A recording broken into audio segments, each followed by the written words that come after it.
அனைவருக்கும் வணக்கம். நான் உங்கள் சரவணகுமார் பேசுகிறேன். இன்றைக்கி நம்ம பைத்தான் ஆட்டோமேஷனில் என்ன பார்க்க போகிறோம் அப்படின்னு பார்த்தீங்கன்னா, இங்கே வந்து students.combine அப்படின்னு சொல்லிட்டு ஒரு எக்ஸல் ஃபைல் வச்சுருக்கிறேன். இந்த ஃபைலில் மொத்தம் 3 ஷீட் இருக்குது. இந்த 3 ஷீட்டில் உள்ள கண்டென்ட்டை தூக்கி புதுசாக ஒரு ஷீட் உருவாக்கி அதை வந்து மெர்ஜ் பண்ண போகிறேன். மொத்தம் 30 ஸ்டூடெண்ட்ஸோட டீட்டெயில் வந்து 10 பிரிஞ்சிருக்கு. ஸோ அந்த 30ஐயும் ஒரு ஷீட்டில் கம்பைன் பண்ணி இப்போ கொண்டு வர போகிறோம். அது எப்படி கொண்டு வரோம் அப்படிங்கிறது தான் இப்போ விஷயம். அதை வந்து பைத்தான் வச்சு எப்படி பண்ணுறதுங்கிறதான் இப்போ நம்ம பார்க்க போகிறோம். ஸோ அதுக்காக நம்ம என்ன செய்கிறோம் அப்படின்னா, ஸ்டார்ட்டில் போய்ட்டு என்ன பண்ணுங்கள், முதல்ல ஐட்லி விண்டோவை ஓப்பன் பண்ணிக்கோங்க. ஐட்லி விண்டோவை ஓப்பன் பண்ணிவிட்டு அதுக்கப்புறமா நீங்கள் வந்து வழக்கம் போல் ஃபைலில் போய்ட்டு நியூ ஃபைல் அப்படின்னு சொல்லி கொடுத்துக்கோங்க. கொடுத்துட்டு என்ன பண்ணுங்கள், ஃபைலில் போய்ட்டு சேவ் அப்படின்னு கொடுங்க. கொடுக்கும் பொழுது நம்ம அந்த எக்ஸல் ஃபைலை எங்கே வச்சுருக்கிறோம் அப்படின்னு பார்த்தீங்கன்னா, திஸ் பிசியில் இங்கே வந்து D:/ல் பைத்தான் லேப் அப்படிங்கிற ஃபோல்டரில் lab04 அப்படிங்கிறதுக்குள்ளே அந்த ஃபைலை நம்ம வச்சுருக்கிறோம். நல்லா பார்த்துக்கோங்க, lab04ங்கிற ஃபோல்டரில் அந்த எக்ஸல் ஃபைல் இருக்குது. ஸோ அதே இடத்துல தான் இந்த ப்ரோக்ராமையும் நம்ம என்ன செய்யணும், சேவ் பண்ணணும். ஸோ அப்போ நான் வந்து மெர்ஜ் ஷீட் அப்படின்னு சொல்லி ஒரு நேமில் நான் என்ன செய்கிறேன், இந்த ப்ரோக்ராமை நான் சேவ் பண்ண போகிறேன். முதல்ல சேவ் பண்ணதுக்கப்புறமா அடுத்து நீங்கள் என்ன பண்ணுறீங்க அப்படின்னா, நேராக போனீங்கன்னா உங்களுக்கு வந்து goldenwebportal.com அப்படின்னு சொல்லி ஒரு வெப்சைட் இருக்கும். அந்த வெப்சைட்டை உங்களுடைய ப்ரௌசர் விண்டோவில் நீங்கள் டைப் பண்ணிக்கோங்க. டைப் பண்ணி முடிச்ச பிறகு இங்கே பைத்தான் ஆட்டோமேஷன் அப்படின்னு சொல்லி ஒரு லிங்க் இருக்கும். அந்த லிங்க்கில் கிளிக் பண்ணுங்கள். அங்கே போனீங்கன்னா சர்ச் டியூட்டோரியல்ஸில் என்ன செய்யுங்க, மெர்ஜ் அப்படின்னு டைப் பண்ணி மல்டிபிள் அப்படின்னு சொல்லி டைப் பண்ணுங்கள். ஸோ டைப் பண்ண ஆரம்பிக்கும் பொழுதே கீழே வந்து இந்த மாதிரி ரீடு மோர்னு வரும். அப்படி இல்லைன்னா லிங்க்கை வந்து நான் டிஸ்கிரிப்ஷனில் கொடுப்பேன். ஸோ அந்த ரீடு மோரில் கிளிக் பண்ணதுக்கப்புறமா இங்கே கீழே வரும்பொழுது என்ன காட்டும் அப்படின்னா, இந்த மாதிரி ஒரு simple Python code to merge அப்படின்னு சொல்லி ஒன்று இருக்கும். ஸோ இந்த ஃபைலை நீங்கள் என்ன பண்ணுங்கள் அப்படின்னா, ஜஸ்ட் வந்து காப்பி அப்படின்னு கொடுங்க. ஸோ காப்பி கொடுத்த உடனே என்ன பண்ணிடுவோம், அது வந்து மெமரியில் போய் காப்பி ஆகிக்கும். டேரெக்டாக இதுக்குள்ளே வந்துட்டு நீங்கள் என்ன செய்யலாம், Ctrl+V அப்படின்னு கொடுத்தீங்கனாலே உங்களுக்கு ஆட்டோமேட்டிக்காக என்ன செய்யும், அது வந்து பேஸ்ட் ஆகிடும். அப்படிங்கிறத நீங்கள் வந்து ஞாபகம் வச்சுக்கணும். அடுத்ததாக இதை அப்படியே ஜஸ்ட் என்ன பண்ணுங்கள், ரன் அப்படின்னு கொடுக்கும் பொழுது என்ன ஆகும் அப்படின்னு பார்த்தீங்கன்னா, இப்போ இதில் all work sheet merged successfully அப்படின்னு சொல்லி ஒரு மெசேஜ் வந்துருச்சு. அட் த சேம் டைம் இங்கே lab04 அப்படிங்கிற அந்த ஃபோல்டரில் போகும்பொழுது மெர்ஜ்டு ரிசல்ட் அப்படின்னு சொல்லி ஒரு எக்ஸல் ஃபைல் வந்து உருவாயிருக்கு. அதில் பாருங்கள், புதுசாக sheet 1 sheet 2 sheet 3 merged data அப்படின்னு சொல்லிட்டு புதுசாக நமக்கு என்ன வந்துருச்சு, நமக்கு வந்து ஒரு எக்ஸல் ஷீட் வந்து உருவாயிடுச்சு. சரிங்களா?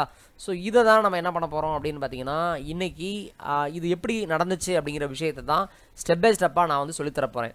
ஓகேங்களா? சரி, இப்போ முதல்ல நம்ம என்ன பண்ண போகிறோம் அப்படின்னு பார்த்தீங்கன்னா, முதல்ல என்ன போட்டிருக்கோம், from openpyxl import load workbook. இது வந்து உங்களுக்கு ஏற்கனவே தெரியும், போன வீடியோலேயே பார்த்துருப்பீங்க. இது இந்த கமெண்ட் எதுக்காக அப்படின்னா, உங்களுக்கு வந்து ஒர்க் புக்கை வந்து ஸ்க்ரீனில் வந்து லோட் பண்ணுறதுக்கு, மெமரியில் லோட் பண்ணுறதுக்கு இந்த கமெண்ட்டை யூஸ் பண்ணணும். அப்புறம் எந்த ஃபைலை நம்ம எடுக்க போகிறோமோ அந்த ஃபைலை வந்து நீங்கள் யூஸ் பண்ணணும். ஃபார் எக்ஸாம்பிள் இங்கே வந்து ஸ்டூடெண்ட்ஸ் கம்பைன் அப்படின்னு சொல்லி எக்ஸல் ஷீட் இருக்குது. இதே மாதிரி வேற ஒரு பேரில் இருந்துச்சு அப்படின்னா, உதாரணமாக நான் இன்னொரு பேர் கிரியேட் பண்ணுறேன், இதே இடத்துல இன்னொரு இடத்துல காப்பி கிரியேட் பண்ணுறேன். கிரியேட் பண்ணிட்டு என்ன செய்கிறேன், இதில் வந்து நான் மார்க்ஸ் அப்படின்னு சொல்லி மாற்றுறேன். ஸோ அப்போ மார்க்ஸ் அப்படிங்கிற ஷீட்டில் என்னென்ன இருக்குது, ஷீட் 1 ஷீட் 2 ஷீட் 3 இருக்குது. அப்போ நீங்கள் என்ன பேர் இங்கே வைக்கணும் அப்படின்னா, ஸோ இந்த இடத்துல நீங்கள் என்ன பண்ணிக்கோங்க, மார்க்ஸ் அப்படின்னு சொல்லி மாற்றிக்கணும். அவ்வளோதான். இங்கே என்ன பண்ணணும், மார்க்ஸ் அப்படின்னு சொல்லி மாற்றிக்கணும். மாற்றிட்டு அதுக்கப்புறம் என்ன போட்டிருக்கு, merged equal to wt.create sheet. இது வந்து புதுசாக வந்து ஒரு ஷீட்டை வந்து கிரியேட் பண்ணுறதுக்கான கமெண்ட்டை. இதை பற்றிலாம் நம்ம அடுத்து வரும்போது நான் சொல்கிறேன். இந்த இடம் ரொம்ப ரொம்ப முக்கியம். அதே மாதிரி இது சேவ் பண்ணுற இடம் முக்கியம். சரிங்களா? இப்போ இதில் வந்து marks.xls கொடுத்துருந்தோம்னா, ஸோ அதே நேமை கொடுத்தீங்கன்னா அதே ஃபைலவே என்ன செஞ்சிடும், உங்களுக்கு வந்து சேஞ்ச் ஆகிடும். உதாரணமாக நான் இங்கே என்ன செய்கிறேன்னா, marks.ங்கிற ஃபைல் இருக்குது. ஸோ நம்ம என்ன செய்கிறோம், இதுலேயே மார்க்ஸ்ன்னு கொடுத்துட்டு நீங்கள் சேவ் பண்ணிவிட்டு இதை ரன் பண்ணும் பொழுது என்ன நடக்கும் அப்படின்னு பாருங்கள். ஜஸ்ட் நீங்கள் ஓப்பன் பண்ணி இந்த மெர்ஜ் ரிசல்ட்டை கிளிக் பண்ணிவிட்டு அகைன் மார்க் கிளிக் பண்ணி பாருங்கள், வந்துருச்சா, மெர்ஜ்டு டேட்டா அப்படிங்கிற ஒரு ஷீட் வந்து உருவாயிடுச்சு. இதில் பார்த்தீங்கன்னா எல்லாம் கம்பைன் ஆகி வந்திருக்கும். இதுதான் விஷயம். ஒருவேளை எனக்கு அந்த மாதிரி இப்போ நீங்கள் திருப்பி இதே ஃபைலை திருப்பி அகைன் நீங்கள் ரன் பண்ணும்போது என்ன நடக்குன்னு பாருங்கள். இப்போ நான் திருப்பி அங்கே போகிறேன், இதே மார்க் ஷீட்டை ஓப்பன் பண்ணுறேன், அடிஷ்னலாக மெர்ஜ்டு ஷீட்னு இன்னொன்று வந்துடும். இது காரணம் என்ன அப்படின்னு பார்த்தீங்கன்னா, ஸோ இதுக்காக தான் நம்ம என்ன செய்கிறோம் அப்படின்னு பார்த்தீங்கன்னா, உங்களுக்கு வந்து அந்த மெர்ஜ் பண்ணுற ஃபைலை வந்து இன்னொரு ஃபைலை நம்ம வந்து உருவாக்கிடுறோம். அதுக்காக தான் என்ன செய்கிறோம், இங்கே மார்க்ஸ்ன்னு கொடுத்தீங்கன்னா இங்கே என்ன பண்ணணும், வேறு பேரில் கொடுக்கணும். கம்பைன்ட் அப்படின்னு சொல்லி கொடுத்தீங்கன்னா மெர்ஜ் பண்ண ஷீட்டோட சேர்த்து கம்பைண்டாக தனியாக போயிடும். இதுதான் உங்களுக்கு வந்து விஷயம். ஓகேங்களா? ஒரு கோடை வந்து இந்த கோல்டன் வெப் போர்ட்டல் அப்படிங்கிற அந்த வெப்சைட்டில் இருந்து டேட்டாவை காப்பி பண்ணி நீங்கள் வந்து டெஸ்ட் பண்ணி பார்த்தாச்சு. இப்போ இதெல்லாம் எப்படி நடந்துச்சு அப்படிங்கிறத இப்போ ஒவ்வொரு விஷயமா எப்படின்னா, ஒரு ஷீட்டை வந்து எப்படி இன்சர்ட் பண்ணுறது, அதுக்கப்புறம் எப்படி டெலிட் பண்ணுறது அண்ட் எப்படி காப்பி பண்ணுறதுங்கிற சில விஷயங்களை நம்ம வந்து இப்போ உங்களுக்கு லைவாக செஞ்சு காட்டுறேன். ஸோ அதுக்காக நம்ம என்ன செய்ய போகிறோம் அப்படின்னா, இந்த lab04 அப்படிங்கிற ஃபோல்டரில் புதுசாக இந்த இடத்துல ரைட் கிளிக் பண்ணிவிட்டு நியூவில் போயிட்டு மைக்ரோசாஃப்ட் எக்ஸல் ஒர்க் ஷீட் அப்படின்னு கொடுக்குறேன். கொடுத்துட்டு டேட்டா அப்படின்னு சொல்லி அதுக்கு பேர் வச்சிடுறேன். என்ன பேர் வச்சிடுறேன்? டேட்டா அப்படின்னு சொல்லி ஒரு பேர் வச்சிடுறேன். வச்சுட்டு என்ன பண்ணுறேன்னா அதை வந்து ஜஸ்ட் வந்து ஓப்பன் பண்ணிக்கிறேன். ஓகேங்களா, முதல்ல ஓப்பன் பண்ணிக்கிறேன். ஓப்பன் பண்ணதுக்கப்புறமா இதில் வந்து இந்த ஷீட்டோட பேரை பார்த்துக்கோங்க. இதுக்கு பேர் வந்து ஷீட் 1 அப்படின்னு இருக்குது. ஸோ இதில் வந்து ஜஸ்ட் வந்து ஒரு டேட்டா டைப் பண்ணிக்கோங்க, எம்ப்ளாயி நம்பர் நேம். சரிங்களா, ஸோ இந்த மாதிரி ஒரு டேட்டா டம்மியாக நான் டைப் பண்ணிக்கிறேன். டைப் பண்ணிவிட்டு ஜஸ்ட்டு சேவ் பண்ணுறேன். அதுக்கப்புறமா என்ன பண்ணுறேன்னா இந்த ப்ளஸ் அப்படிங்கிறத ப்ரெஸ் பண்ணிவிட்டு இன்னொரு ஷீட்டையும் அதில் வந்து உருவாக்கி அதை வந்து எம்டியாக வச்சிடுறேன். இந்த மாதிரி முதல்ல வச்சுக்கோங்க. வச்சுட்டு என்ன பண்ணுறோன்னா சேவ் பண்ணிக்கிறோம். இப்போ நம்ம என்ன பண்ண போகிறோம்னா இந்த ஷீட் 1ல் இருக்கக்கூடிய இந்த டேட்டாவை காப்பி பண்ணி இந்த ஷீட் 2ல் நம்ம வந்து ஸ்டோர் பண்ண போகிறோம். அதை வந்து பைத்தான் வழியாக எப்படி பண்ணுறது, ஆட்டோமேட்டடாக எப்படி பண்ணுறதுங்கிறது தான் இப்போ விஷயம். ஓகே, ஸோ இப்போ இந்த ஃபைலை என்ன செஞ்சுக்கோங்க, க்ளோஸ் பண்ணிக்கோங்க. இங்கே இப்படி இருக்கிற மாதிரி கிளிக் பண்ணி வச்சுக்கோங்க. இங்கே வந்து வியூவில் ப்ரிவியூ பேன் அப்படி இருக்கிற மாதிரி இங்கே பார்த்துக்கோங்க. ஸோ இது ரொம்ப முக்கியம். ஓகே, இப்போ ஏன்னா நம்ம என்னென்ன அப்டேஷன் பண்ணுறோம் அப்படிங்கிறது இதை பார்த்து நீங்கள் தெரிஞ்சுக்க முடியும். ஓகேங்களா, சரி. இப்போ நம்ம ஷீட் 1ல் இது இருக்குது. ஃபஸ்ட்டு ஸ்டெப், முதல்ல பைத்தான் ப்ரோக்ராமை முதல்ல நம்ம வந்து ஓப்பன் பண்ணலாம். ஸோ அதுக்காக என்ன செய்கிறோம் அப்படின்னா நேராக வழக்கம் போல் ஐட்லி விண்டோ ஓப்பனில் இருந்துச்சுன்னா டேரெக்டாக என்ன பண்ணுங்கள், அதில் போய்ட்டு ஃபைலில் போய்ட்டு என்ன செய்யுங்க, நியூ ஃபைல் அப்படின்னு கொடுத்துக்கோங்க. கொடுத்துட்டு என்ன பண்ணுங்கன்னா இந்த கமெண்ட்டை பேசிக்காக டைப் பண்ணிக்கோங்க. லோட் ஒர்க் புக், அந்த அந்த எக்ஸல் ஷீட்டை ஓப்பன் பண்ணுறதுக்காக நம்ம இந்த மாதிரி முதல்ல ஒர்க் புக் ஓப்பன் பண்ணுறதுக்கான கமெண்ட்டை நம்ம கொடுத்துக்கிறோம். கொடுத்ததுக்கப்புறமா இது என்ன பண்ணிக்கிறோம், வழக்கம் போல் ஃபைலில் போய்ட்டு சேவ் அப்படின்னு சொல்லி கொடுக்கணும். அதை வந்து என்ன பண்ணுங்கன்னா இந்த இடத்துல ஒர்க் ஷீட்ஸ் அப்படின்னு சொல்லி போட்டுக்கலாம். சரியா, ஒர்க் ஷீட் லேப் அப்படின்னு சொல்லி நம்ம இதுக்கு ஒரு பேர் வச்சு நம்ம சேவ் பண்ணிட்டோம். இது வந்து நீங்கள் முதல்ல செஞ்சுக்கோங்க. அதுக்கடுத்து என்ன பண்ண போகிறோன்னா முதல்ல நம்ம என்ன செய்ய போகிறோன்னா முதல்ல அந்த டேட்டா அப்படிங்கிற அந்த ஷீட்டில் இருக்கக்கூடிய ஷீட் 1 நம்ம என்ன பண்ணணும், முதல்ல மெமரிக்குள்ளே கொண்டு வரணும். அந்த மெமரிக்குள்ளே கொண்டு வர்றதுக்கான ஒரு கமாண்ட் தான் என்ன அப்படின்னு பார்த்தீங்கன்னா, இப்போ ஃபார் எக்ஸாம்பிள் சோர்ஸ் அப்படின்னு போட்டுட்டு WP அப்படின்னு போட்டுட்டு டபுள் கொட்டேஷனில் அந்த ஷீட்டோட பேர் என்ன போட்டிருக்கு, ஷீட் 1ன்னு போட்டிருக்குங்களா. அப்போ என்ன பண்ணணும், டபுள் கொட்டேஷனுக்குள்ளே ஷீட் 1 அப்படின்னு சொல்லி போட்டுக்கணும். இது என்ன பண்ணணும் அப்படின்னா உங்களுக்கு வந்து மெமரியில் வந்து எடுத்துக்கிட்டு இந்த மாதிரி ஷீட் 1 நீ எடுத்துக்கோ அப்படின்னு சொல்லிட்டு அந்த ஷீட்டில் 1ல் இருக்கக்கூடிய அதை வந்து இந்த சோர்ஸுங்கிற வேரியபிளில் ஒரு ரெஃபரன்ஸ்க்காக ஸ்டோர் பண்ணி வச்சுக்கணும். ஓகேங்களா, அதுக்கப்புறமா இன்னொரு வேரியபிள் நான் க்ரியேட் பண்ணுறேன். என்னென்னா டெஸ்டினேஷன் அப்படின்னு சொல்லி நான் ஒன்று க்ரியேட் பண்ணுறேன். இது ஒரு வேரியபிள். அகைன் இது எதை ரெஃபர் பண்ணுறதுக்கு, ஷீட் 2வை நம்ம வந்து ரெஃபர் பண்ணுறதுக்காக என்ன செய்கிறோம், நம்ம வந்து இன்னொரு ஷீட்டை வந்து நம்ம வந்து ரெஃபர் பண்ணிட்டோம். அப்போ 2 ஷீட்டையுமே நம்ம என்ன செஞ்சாச்சு, இதில் வந்து ரெஃபரன்ஸ்க்காக நம்ம எடுத்துருக்கிறோம். இப்போ நம்ம பண்ண போகிறது என்னது, ஷீட் 1ல் தூக்கி ஷீட் 2ல் போடணும். அது எப்படி பண்ணுறதுங்கிறது தான் இப்போ விஷயம். ஓகே, இப்போ என்னென்னா ஏற்கனவே வந்து நம்ம ஃபார் அப்படின்னு சொல்லிட்டு ஒரு கான்செப்ட் நம்ம பார்த்துருக்கோம். என்னென்னா ஒவ்வொரு ரோ பை ரோவாக எடுத்து இன்னொரு இடத்துல ஸ்டோர் பண்ணுறதுக்கு தான் எதை யூஸ் பண்ணுறோன்னா ஃபார் ரோ அப்படின்னு போட்டுட்டு அதுக்கப்புறமா என்ன பண்ணணும்னா இங்கே வந்து இன்னு போடணும். என்ன பண்ணணும், இன் அப்படின்னு போட்டுட்டு சோர்ஸோட, அதாவது சோர்ஸ்னால் இந்த முதல் ஷீட்டோட அதுலேருந்து ஒவ்வொரு ரோவாக ரீட் பண்ணுங்கிறதுக்காக என்ன செய்யறோம்னா இட்டர் ரோஸ் அப்படிங்கிற இந்த கமெண்ட்டை நம்ம என்ன செய்கிறோம் யூஸ் பண்ணணும். அண்ட் அகெயின் ப்ராக்கெட்டை ஓப்பன் பண்ணிக்கோங்க. ஓப்பன் பண்ணிட்டு என்ன பண்ணணும், இதில் வந்து வேல்யூஸ் ஒன்லி அப்படின்னு கொடுத்துக்கணும். என்ன கொடுக்கணும், வேல்யூஸ் ஒன்லி அப்படின்னு போட்டு ட்ரூ அப்படின்னு கொடுக்கணும். இந்த மாதிரி கொடுத்தீங்கன்னா தான் உங்களுக்கு வந்து ஒவ்வொரு ரோவாக எடுத்துகிட்டு வரும். அண்ட் அதில் இருக்கிற வேல்யூவை நம்ம எனக்கு என்ன செஞ்சுட்டு வந்துடும், எடுத்துகிட்டு வந்துடும். ஸோ இந்த மாதிரி கொடுத்துட்டு என்ன பண்ணணும்னா இப்போ என்ன செய்ய போகிறோம், ஷீட் 1ல் இருக்கக்கூடிய ஒவ்வொரு ரோவாக எடுத்து எதில் போடணும், டெஸ்டினேஷன் அப்படிங்கிற ஷீட்டில் போடணும். அதுக்காக என்ன செய்கிறோம், டெஸ்டினேஷன், அவ்வளோதான், டெஸ்டினேஷன் டாட் அப்பண்ட் அப்படின்னு போடணும். என்ன பண்ணணும், அப்பண்ட் அப்படின்னு போட்டு ப்ராக்கெட்டுக்குள்ளே ரோ அப்படின்னு நீங்கள் போட்டால் போதும். அவ்வளோதான். போட்டுட்டு ஒரு என்ட்ரு அடிச்சுக்கோங்க. அடிச்சுட்டு பேக் ஸ்பேஸ் கொடுங்க. கொடுத்துட்டு WP டாட் ஃபைனலாக வந்து சேவ் அப்படின்னு சொல்லி கொடுத்துட்டு டபுள் கொட்டேஷனில் அகெயின் டேட்டா டாட் எக்ஸல் அந்த அந்த அந்த ஃபைலோட பேரை அப்படியே டைப் பண்ணிக்கோங்க. அவ்வளோதான். ஸோ ஜஸ்ட் இதை ரன் மாடுல் அப்படின்னு கொடுத்துருங்க. அதுக்கப்புறம் சின்ன எரர் வருது. ஸோ இதை வந்து நம்ம சரி பண்ணிக்கலாம். ஓகேங்களா. ஸோ ரன் மாடுல் இப்போ கொடுத்த உடனே நினச்சது எந்த எரருமே வரல. அட் த சேம் டைம் நீங்கள் இப்போ போயிட்டு நீங்கள் டேட்டா அப்படிங்கிற ஷீட்டை பார்க்கும் பொழுது உங்களுக்கு ஷீட் 1ல் இந்த டேட்டா இருக்குது. அதே சேம் டைம் வந்து ஷீட் 2லையும் அந்த டேட்டா வந்து வந்திருக்கணும். ஓகேங்களா. ஸோ அப்போ ஏன் வரல அப்படின்னு நம்ம செக் பண்ணலாம். அகெயின் ஒரு தடவை என்ன பண்ணிக்கிறோம், இதை வந்து நம்ம வந்து சேவ் பண்ணிவிட்டு அண்ட் அகெயின் ஒரு தடவை ரன் பண்ணி காட்டுறேன். ஸோ ரன் பண்ணியாச்சு. இப்போ நம்ம என்ன போகிறோம், திருப்பி வர்றோம். ஸோ டேட்டாங்கிற ஷீட்டை பார்க்குறோம். வந்துருச்சா, சாரி 2 தடவை வந்துருச்சு. 2 தடவை ரன் பண்ணிட்டோம் இல்லையா. அப்போ முதல் தடவை என்ன ஆயிருக்கும், அது வந்து ஸ்டோர் ஆயிருக்கும். ஸோ 2வது ரன் பண்ணும்போது இந்த மாதிரி கீழே வந்துகிட்டே இருக்கும் அப்படிங்கிறது ஞாபகம் வச்சுக்கோங்க. இவ்வளோ தான். ஸோ இதுதான் மெயினான கமெண்ட்டு. ஸோ ஒரு ஷீட்டில் உள்ள டேட்டாவை இன்னொரு ஷீட்டுக்கு எப்படி நம்ம மாற்றுறது அப்படிங்கிறத இதில் நீங்கள் தெரிஞ்சிருப்பீங்க.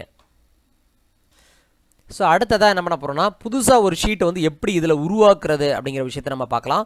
ஸோ அதுக்காக என்ன செய்கிறேன்னா நான் வந்து இன்னொரு ஃபைலை நான் இதை மட்டும் காப்பி பண்ணிவிட்டு ஃபைலில் போய்ட்டு என்ன பண்ணுறேன் நியூ ஃபைல் அப்படின்னு சொல்லி கொடுத்துட்றேன். கொடுத்துட்டு இதை வந்து இந்த மாதிரி பேஸ்ட் பண்ணிவிட்டு ஃபைலில் போகிறேன் சேவ் அப்படின்னு கொடுத்துட்டு ஸோ அடுத்த லேப் என்னதான் ஒர்க் ஷீட் லேப் 2 அப்படின்னு சொல்லி இன்னொரு எக்ஸாம்பிளுக்காக நான் என்ன செய்கிறேன் நான் வந்து இதை காப்பி பண்ணுறேன். காப்பி பண்ணிவிட்டு இந்த மாதிரி இருக்குது சரியா. இது லோட் பண்ணிக்கிறோம். லோட் பண்ணிவிட்டு இப்போது நமக்கு டேட்டா அப்படிங்கிற ஷீட்டில் மொத்தம் வந்து 2 ஷீட் இருக்குது. ஷீட் 1 இருக்குது, அதுக்கப்புறம் என்ன இருக்குது ஷீட் 2 இருக்குது. இப்போ அடிஷ்னலாக என்ன தேவைன்னா ஷீட் 3 அல்லது ஏதாவது ஒரு நேமில் நான் ஒரு ஷீட்டை வந்து ப்ரோக்ராமேட்டிக்கலாக நான் வந்து உருவாக்கணும் அப்படின்னு நான் நினைக்கிறேன் அப்படின்னா ஸோ அதுக்கான ஒரு கமெண்ட் தான் என்னென்னா wp.create sheet. இந்த கிரியேட் ஷீட் அப்படிங்கிற கமெண்ட்டை யூஸ் பண்ணும்போது என்ன ஆகும் அப்படின்னு பார்த்தீங்கன்னா உங்களுக்கு வந்து புதுசாக வந்து ஒரு ஷீட் வந்து நம்ம என்ன பேரை கொடுக்குறோமோ அந்த பேரில் என்ன செஞ்சிடும் உங்களுக்கு வந்து கிரியேட் ஆகிடும். ஓகேங்களா. இப்போ பாருங்கள் டேட்டா டாட் அவ்வளோதான் முடிஞ்சு வச்சா. இப்போ இதை வந்து நீங்கள் சேவ் பண்ணும்போது என்ன நடக்குது அப்படின்னா ஸோ டேட்டா அப்படிங்கிற அந்த ஷீட்டில் புதுசாக வந்து என்ன செஞ்சிடும் உங்களுக்கு வந்து அடிஷ்னலாக ஒரு ஷீட் வந்து வந்துருச்சு பாருங்கள் அப்ஸ்ட்ராக்ட்னு வந்துருச்சா. இவ்வளோ தான். ஸோ இது வந்து கிரியேட் ஷீட் அப்படிங்கிற ஒரு கமெண்ட்டு.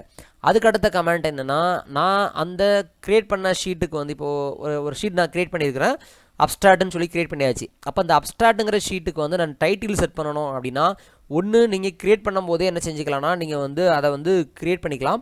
அப்படி இல்லை அப்படின்னா நீங்கள் என்ன பண்ணணும் அப்படின்னா க்ரியேட் பண்ணி முடிச்சதுக்கப்புறம் இப்போ இதை க்ரியேட் பண்ணி முடிச்சிட்டோம். இதை நீங்கள் சேவ் பண்ணிக்கோங்க. சேவ் பண்ணிவிட்டு அகெயின் இதை வந்து காப்பி பண்ணிக்கோங்க. ஃபைலில் போய்ட்டு நியூ ஃபைல் அப்படின்னு கொடுங்க. இதை இப்படி ஸ்டோர் பண்ணிக்கோங்க. ஸ்டோர் பண்ணிவிட்டு என்ன பண்ணுங்கன்னா இப்போ நமக்கு வந்து ஷீட் பேர் என்னது அப்ஸ்ட்ராக்ட் அப்படின்னு சொல்லி நமக்கு தெரிஞ்சிருச்சு. அப்போது இப்போ என்ன பண்ண போகிறோம்னா ரொம்ப ஈஸி தான். WB அப்படின்னு கொடுத்துக்கோங்க. போட்டுட்டு டேரெக்டாக என்ன பண்ணுங்கள் இந்த மாதிரி போட்டுக்கலாம். WPன்னு போட்டுட்டு என்ன செய்யுங்க அப்ஸ்ட்ராக்ட்டு இப்படி போட்டுக்கலாம். அப்ஸ்ட்ராக்ட்டு அப்படின்னு போட்டு டபுள் கொட்டேஷனுக்குள்ளே போட்டுட்டு சரியா போட்டுட்டு இந்த மாதிரி dot title is equal to for example வந்து மார்க்ஸ் அப்படின்னு சொல்லி வைக்கிறோன்னு வச்சுக்கோங்க. இது என்ன பண்ணுன்னா உங்களுக்கு வந்து அந்த அப்ஸ்ட்ராக்ட்டுங்கிற நேமை வந்து என்ன பண்ணிடும் மார்க்ஸ்ன்னு சொல்லி மாற்றிடும். இதை டெலிட் பண்ணிவிடுங்க. டெலிட் பண்ணிட்டு என்ன பண்ணுங்கள் இதை வந்து ஜஸ்ட்டு சேவ் பண்ணுங்கள் அண்ட் அகெயின் ரன் பண்ணுங்கள். இப்போ வந்து இது ஒர்க் ஷீட் லேப் 3 அப்படின்னு சொல்லி நான் கொடுத்துட்டு ஜஸ்ட் வந்து என்ன செஞ்சிடறேன் இதை வந்து நான் சேவ் பண்ணிடுறேன் அண்ட் அகெயின் இதே மாதிரி ரன் பண்ணுறேன். இப்போ என்ன நடக்கும் அப்படின்னு பார்த்தீங்கன்னா அதே டேட்டா அப்படிங்கிற ஷீட்டில் மார்க்ஸ்ன்னு சொல்லி மாறிடுச்சா. ஸோ இதுதான் வந்து ரீநேம் பண்ணக்கூடிய மெத்தட். இதையும் தனியாக அப்படி ஒர்க் பண்ணி பார்த்துக்கோங்க. அதுக்கு அடுத்தது என்ன பார்க்க போகிறோம் அப்படின்னு பார்த்தீங்கன்னா எப்படி ஒரு ஷீட்டை வந்து நான் வந்து டெலிட் பண்ணுறது அப்படிங்கிற விஷயத்தை நம்ம பார்க்கலாம். அகெயின் இதை வந்து என்ன செய்யுங்க ஃபைலில் போய்ட்டு சேவ் அஸ் அப்படின்னு கொடுங்க. கொடுத்துட்டு ஒர்க் ஷீட் லேப் 4 அப்படின்னு சொல்லி கொடுங்க. ஸோ இது என்ன பண்ணோம் அப்படின்னு பார்த்தீங்கன்னா இந்த மாதிரி உங்களுக்கு லோட் பண்ணதுக்கப்புறமா ஸோ இப்போ இந்த கமெண்ட்டை நம்ம என்ன செஞ்சிடலாம் டெலிட் பண்ணிடலாம். இது இந்த மாதிரி ஊடால இருக்கட்டும். இப்போ நான் என்ன நினைக்கிறேன்னா இந்த டேட்டா அப்படிங்கிற ஷீட்டில் இந்த மார்க்ஸ் அப்படின்னு இருக்குல்ல இந்த ஷீட்டை வந்து நான் டெலிட் பண்ணணும். எனக்கு அந்த ஷீட் வந்து இப்போ தேவையில்லை அப்படி நான் நினைக்கிறேன். ஸோ அப்போ அந்த மாதிரி உங்களுக்கு வந்து சிச்சுவேஷன் வந்துச்சுன்னா எப்படி பண்ணுறதுனா ரொம்ப எளிமையாக சொல்கிறேன். ஜஸ்ட் டெல் அப்படின்னு கொடுத்துட்டு WP அப்படின்னு போட்டு டபுள் கொட்டேஷனுக்குள்ளே அந்த ஷீட்டோட பேரை நீங்கள் கொடுத்தா போதும். உதாரணமாக நம்ம இங்கே மார்க்ஸ் அப்படின்னு கொடுத்துருக்குறோம். இது ரொம்ப கவனமாக பண்ணணும். நீங்கள் டெலிட்னு கொடுத்துட்டிங்கன்னா அந்த ஃபைலில் என்ன செஞ்சிடும் அது வந்து டெலிட் ஆகிடும். இப்போ நம்ம ரன் கொடுக்குறோம் ரன் மாடல் கொடுக்குறோம் எந்த எரருமே வரல.